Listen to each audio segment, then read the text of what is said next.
Friends, నేను మీ volunteer భద్రాని. ఈరోజు topic వచ్చేసి ఓట్ కార్డు గురించి ఒక ముఖ్య అప్డేట్ ఏంటంటే, చాలా మందికి అయితే ఎలక్షన్ అనేది దగ్గర పడింది కదా. ఓట్ కార్డు అనేది ఏ వార్డ్ లో ఉంది, అలాగే వచ్చేసి మన ఓట్ కార్డు అనేది యాక్టివ్ లో ఉందా లేదా అనేది చాలా మందికి తెలియదు. సో అలాగే వచ్చేసి మన విలేజ్ కి సంబంధించి అలాగే మన ఓట్ కార్డు అనేది మన మొబైల్లోనే చెక్ చేసుకోవచ్చు. అంటే టోటల్ గా మన విలేజ్ కి సంబంధించి ఎంతమందికి ఓట్ కార్డులు ఉన్నాయి, అలాగే అందులో వచ్చేసి మన ఓట్ కార్డు ఉందా లేదా, కొత్తగా ఎవరైనా ఓట్ కార్డు అప్లై చేస్తే మన విలేజ్ కి సంబంధించిన లిస్టులో మన ఓట్ కార్డు అనేది ఎక్కిందా లేదా కంప్లీట్ గా తెలుసుకోవడం కోసం అయితే నేను వీడియో చేస్తున్నాను. అలాగే చివరి వరకు చూడండి. ఏమైనా డౌట్స్ ఉంటే కింద నాకు కామెంట్ చేయండి ఫ్రెండ్స్. ఫస్ట్ ఆఫ్ ఆల్ వచ్చేసి మీ గూగుల్ క్రోమ్ అనేది ఓపెన్ చేయండి. సో గూగుల్ క్రోమ్ అనేది ఓపెన్ చేస్తాను. ఇక్కడ సెర్చ్ బాక్స్లో సిఇఓ ఆంధ్రప్రదేశ్ అని అయితే టైప్ చేయండి.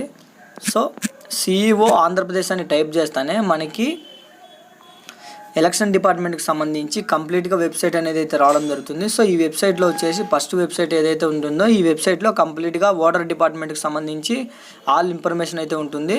సో ఫస్ట్ ఆఫ్ ఆల్ ఈ వెబ్సైట్ని క్లిక్ చేస్తానే మనకి ఈ విధంగా అనేది వెబ్సైట్ అనేది ఓపెన్ అవుతుంది. సో ఈ వెబ్సైట్ ఓపెన్ అవ్వగానే మీరు ఇక్కడ డెస్క్టాప్ సైట్ మోడ్ అనేది పెట్టేసుకోండి. సో క్లారిటీగా వినండి. ఈ వెబ్సైట్లో వచ్చేసి మనము కంప్లీట్గా మన విలేజ్కి సంబంధించిన ఆల్ ఓటర్ లిస్టు, అలాగే మనం ఏదైనా న్యూ ఓటర్ కార్డు అనేది అప్లై చేసి ఉంటే ఆ ఓటర్ కార్డు అనేది మన విలేజ్కి సంబంధించి లేదా వార్డుకు సంబంధించి మన లిస్టులో అనేది వచ్చిందా రాలేదా, అలాగే వచ్చేసి కంప్లీట్గా మనకు సంబంధించి ఓట్ కార్డు అనేది మన విలేజ్లో ఉందా లేదా అనేది చూసుకోవచ్చును. ఫస్ట్ ఆఫ్ ఆల్ ఇక్కడ చూడండి ఫ్రెండ్స్, పీడిఎఫ్ ఎలక్ట్రల్ రోల్ అని ఉంది కదా. ఈ పీడిఎఫ్ ఎలక్ట్రల్ రోల్ మీద ఒకసారి క్లిక్ చేయండి.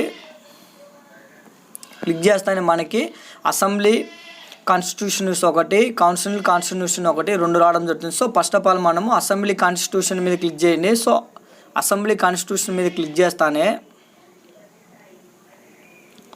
మనకి ఈ విధంగా ఒక వెబ్సైట్ అనేది ఓపెన్ అవ్వడం జరుగుతుంది. సో ఇక్కడ వచ్చేసి కంప్లీట్గా select district and assembly constitution అంటే మనకు సంబంధించి ఫస్ట్ ఆఫ్ ఆల్ డిస్టిక్ అనేది సెలెక్ట్ చేసుకోవాలి. నెక్స్ట్ ఆప్షన్ వచ్చేసి మన అసెంబ్లీ కాన్స్టిట్యూషన్ అంటే మనకి మన విలేజ్ని కానీ వార్డుని కానీ కొన్ని అసెంబ్లీ సీట్గా విభజించడం జరుగుతుంది. సో ఆ అసెంబ్లీ సీట్ అనేది సెలెక్ట్ చేసుకోవాలి. ఫస్ట్ ఆఫ్ ఆల్ వచ్చేసి ఇక్కడ మీరు ఏ జిల్లా ఓటర్ లిస్ట్ చూడాలనుకుంటున్నారో ఆ జిల్లా అనేది సెలెక్ట్ చేసుకోండి. అలాగే వచ్చేసి ఇక్కడ అసెంబ్లీ అని ఉంది కదా, ఇక్కడ కూడా క్లిక్ చేస్తానే మీది ఏదైతే మీ సీట్ అనేది మీకు ఎమ్మెల్యే సీట్ కానీ ఎంపీ సీట్ కానీ ఎక్కడైతే మీ నియోజకవర్గం ఉంటుందో ఆ నియోజకవర్గం అనేది ఒకసారి క్లిక్ చేసుకోండి. సో క్లిక్ చేస్తాను. ఇక్కడ గెట్ పోలింగ్ స్టేషన్స్ అని ఉంది కదా, ఈ గెట్ పోలింగ్ స్టేషన్ మీద క్లిక్ చేయండి. క్లిక్ చేస్తానే ఇక్కడ ఒకసారి వచ్చేసి డెస్క్టాప్ సైట్ మోడ్ అనేది పెట్టేసుకోండి. పెట్టుకుంటానే చూడండి ఇక్కడ క్లారిటీగా మనకు కంప్లీట్గా సంబంధించి మన విలేజ్కి సంబంధించి మన నియోజకవర్గంలో ఎన్ని విలేజెస్ పోలింగ్ స్టేషన్స్ ఉన్నాయో అన్ని పోలింగ్ స్టేషన్స్ లిస్ట్ అయితే ఇక్కడ కనిపించడం జరుగుతుంది. అలాగే పోలింగ్ స్టేషన్ నేమ్ అంటే మనం ఎక్కడైతే ఓట్ కార్డ్ అనేది మన ఓట్ అనేది ఎక్కడైతే వేస్తామో అక్కడికి సంబంధించి విలేజెస్ అన్ని ఓట్ బాక్సెస్ ఏ ప్లేస్లో అయితే పెడతారో ఆ ప్లేస్కి సంబంధించి లిస్టు, అలాగే వచ్చేసి పోలింగ్ స్టేషన్ లొకేషను. అలాగే ఇంకొక మేజర్ అప్డేట్ ఏంటంటే మనకి ఓట్ కార్డుకు సంబంధించి లిస్ట్ అనేది అయితే కంప్లీట్గా గవర్నమెంట్ 2 ఆప్షన్స్ అయితే ఇవ్వడం జరిగింది. ఫస్ట్ ఆప్షన్ తెలుగులో కానీ డౌన్లోడ్ చేసుకోవచ్చు, అలా ఇంగ్లీష్లో కానీ డౌన్లోడ్ చేసుకోవచ్చు. అంటే మన విలేజ్కి సంబంధించిన టోటల్ మొత్తం ఓటర్ లిస్ట్ అనేది తెలుగులో కానీ డౌన్లోడ్ చేసుకోవచ్చు, అలా ఇంగ్లీష్లో డౌన్లోడ్ చేసుకోవచ్చు. సో ఫస్ట్ ఆఫ్ ఆల్ వచ్చేసి ఇందులో మీ ఓటర్ విలేజ్కి సంబంధించి ఏ విలేజ్ అయితే ఎక్కడుందో అది ఒకసారి ఫస్ట్ ఆఫ్ ఆల్ ఇక్కడ సెలెక్ట్ చేసుకోండి.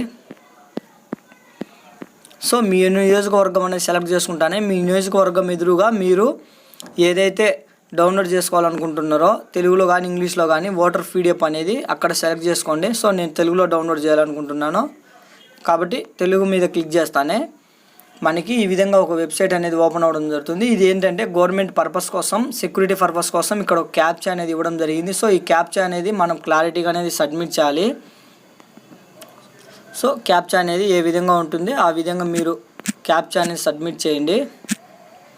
సో క్యాప్చా అనేది సబ్మిట్ చేస్తానే మనకి ఇక్కడ సబ్మిట్ అనే ఆప్షన్ ఉంటుంది. సబ్మిట్ మీద క్లిక్ చేస్తానే మనకి ఈ ఎలక్షన్ సంబంధించి ఇక్కడ చూడండి డౌన్లోడ్ అనే ఆప్షన్ అయితే రావడం జరిగింది. సో ఈ డౌన్లోడ్ మీద అనేది మనం క్లిక్ చేస్తానే మనకి ఆటోమేటిక్గా ఎలక్షన్ డిపార్ట్మెంట్ అనేది పీడిఎఫ్ డౌన్లోడ్ అయిపోతుంది. సో మన విలేజ్కి సంబంధించిన పీడిఎఫ్ అనేది ఓపెన్ అవ్వడం జరుగుతుంది. సో ఈ లిస్టులో మన విలేజ్కి సంబంధించి మొత్తం ఎంతమంది ఓటర్ కార్డ్స్ ఉన్నాయో లేదో ఒకసారి చెక్ చేసుకోవచ్చు. అలాగే వచ్చేసి ఇక్కడ చూడండి మీరు ఎంటర్ చేసిన డీటెయిల్స్ కరెక్టో కాదో తెలుసుకోవాలనుకుంటే ఇక్కడ మీ విలేజు అలాగే మీ ఓటర్ అడ్రస్ అలాగే మీ నియోజకవర్గం మొత్తం కంప్లీట్గా రావడం జరుగుతుంది. అలాగే వచ్చేసి ఇక్కడ కంప్లీట్గా మీరు ఎక్కడైతే ఓటు అనేది ఉంటుందో మీకు ఆ ఓటుకు సంబంధించి లొకేషన్ కూడా ఇక్కడ చూపించడం జరుగుతుంది. ఇంకా మెయిన్ అప్డేట్ ఏంటంటే మీ విలేజ్కి సంబంధించిన టోటల్ ఓటర్ లిస్ట్ అనేది ఇక్కడైతే రావడం జరుగుతుంది. సో ఈ ఓటర్ లిస్టులో మీ విలేజ్కి సంబంధించిన పర్సన్స్ అంటే ఎవరైనా కొత్తగా చేసుకుంటే కొత్త పర్సన్స్ యాడ్ అయ్యారా లేదా, అలాగే మీ విలేజ్కి సంబంధించి ఎంతమంది ఓట్లు ఉన్నాయి, అలాగే మీ ఫ్యామిలీకి సంబంధించి అందరి ఓట్లు ఉన్నాయా లేవా, మీ ఫ్యామిలీకి సంబంధించి ఓటర్ కార్డు నెంబర్ కూడా ఈ విధంగా మీరు ఇక్కడైతే ఓటర్ కార్డు నెంబర్ కూడా తెలుసుకోవచ్చును. సో ఇంతే friends, thank you for watching. అలాగే మన తోటి వాలంటీర్స్ అందరికీ సపోర్ట్ చేస్తారని కోరుకుంటూ నేను మీ గ్రామ వాలంటీర్ భద్ర.